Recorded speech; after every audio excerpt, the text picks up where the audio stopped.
Assalamualaikum warahmatullahi wabarakatuh. Bismillah, alhamdulillah, wassalatu wassalamu ala rasulillah. Sebelum kita bermula, Harun ingin mengucapkan ribuan terima kasih kepada Muslim Ahad yang telah membantu mempromosikan Rebirth Story saya. Alhamdulillah. Hari ini, Harun ingin menceritakan kisah pengislaman saya dalam bahasa Melayu. InsyaAllah. Kita kembali kepada pagi itu. Pagi itu seperti biasa, saya dan mak saya sedang makan sarapan pagi sambil bersembang. Semasa mak saya sedang gelak, saya pun terus beritahu dia, "Mak, saya sudah masuk Islam."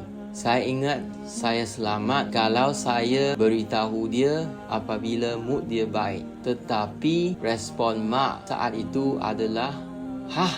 Awalnya saya ingat dia tak dengar.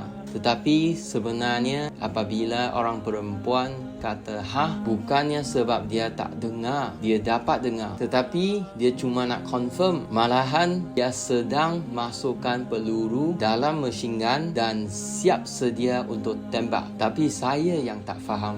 Saya ingat dia tak dengar. Lalu saya pun ulang sekali lagi, "Mak, sebenarnya saya sudah masuk Islam." Tetapi kali ini disebabkan info sudah daftar dalam otak dia, dia pun terus tembak sahaja. Mak saya meletup dan melepaskan segala soalan yang dia mahu soal, tapi bukan sebab mahu jawapan. Dia cuma nak soal saja. "Kenapa kau masuk Islam? Siapa bawa kamu masuk Islam? Dekat mana kamu masuk Islam? Bila kamu masuk Islam?" Saya cuba terangkan, tapi jawapan tak diterima. Kemudian dia masuk dalam bilik dia untuk membuat panggilan kepada abang saya dan pak saudara saya supaya pujuk saya kembali ke agama dia. Mak saya sangat sedih sebab dia ingat masuk Islam adalah masuk Melayu. Dan kedua, mungkin dia ingat kalau masuk Islam, saya mesti pakai jubah, sarung dan songkok dan kena berjanggut panjang. Jadi jiran-jiran mesti tanya mak dan gosip tentang kita. Pada waktu malam, pak saudara saya telah sampai bersama anti saya dan cuba pujuk saya keluar Islam dan kembali ke agama dia, tapi gagal. Malam itu memang malam yang sangat dramatik disebabkan uncle dan aunty ada di sisi mak untuk support dia. Dia pun melepaskan geram dia habis-habis, jerit dan maki yang bermacam-macam. Tetapi apabila ancaman gagal, dia pun ugut nak mati. Selepas uncle dan aunty balik, kita pun masuk ke dalam bilik masing-masing. Waktu itu, saya amat risau dia bunuh diri semasa saya dalam tidur. Jadi, saya doakan kepada Allah supaya segala urusan dipermudahkan. Apabila bangun dari tidur, pertama sekali saya cek nada pernafasan dia dulu, sama ada hidup lagi atau sudah mati.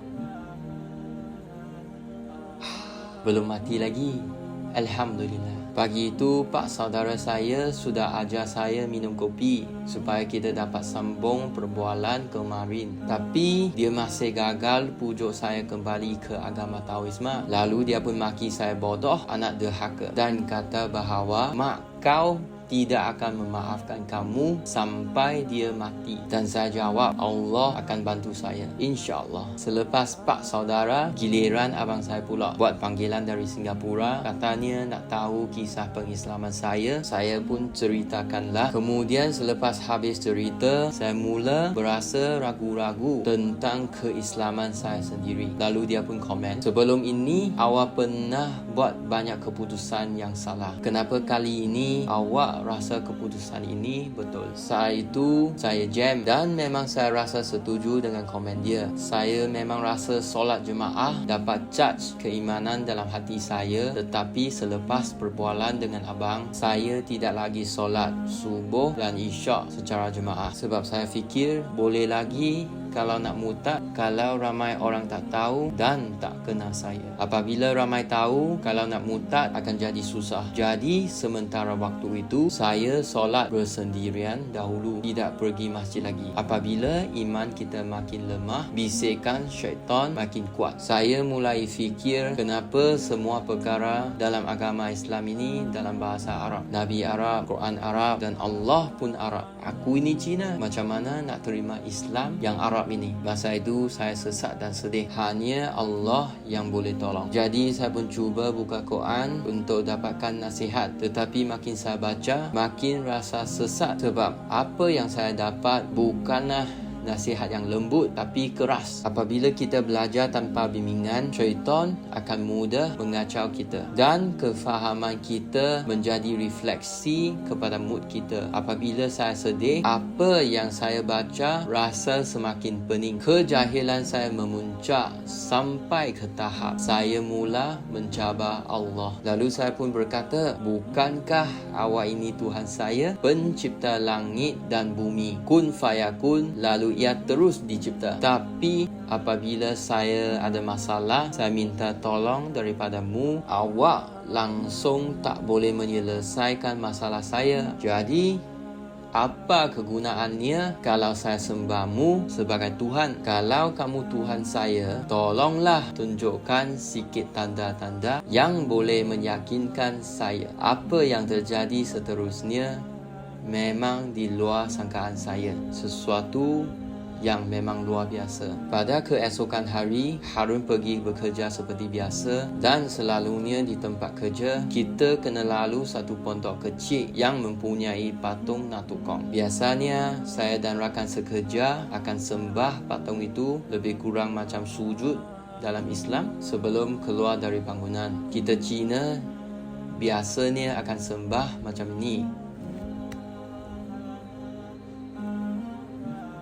Dan disebabkan masalah dengan mak, masa itu Harun terlupa bahawa saya telah Islam. Lalu saya pun terikut sembah saja. Ketika saya tunduk, tiba-tiba Harun rasa satu tangan genggam hati Harun. Rasa penuh dengan kemarahan. Harun ingat tangan itu nak cabutkan hati Harun supaya Harun mati dalam kekufuran. Tapi lepas 3 saat saja, tangan itu pun melepaskan genggaman tersebut. Mulai saat itu, saya pun gelak tanpa berhenti-henti dengan kesyukuran. Kemudian Harun pun berkata, Alhamdulillah.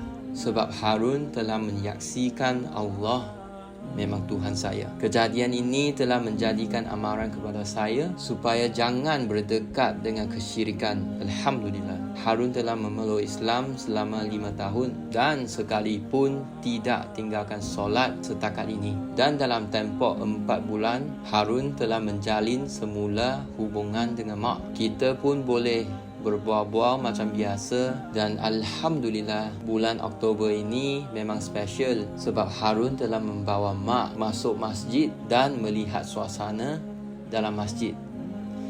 Alhamdulillah.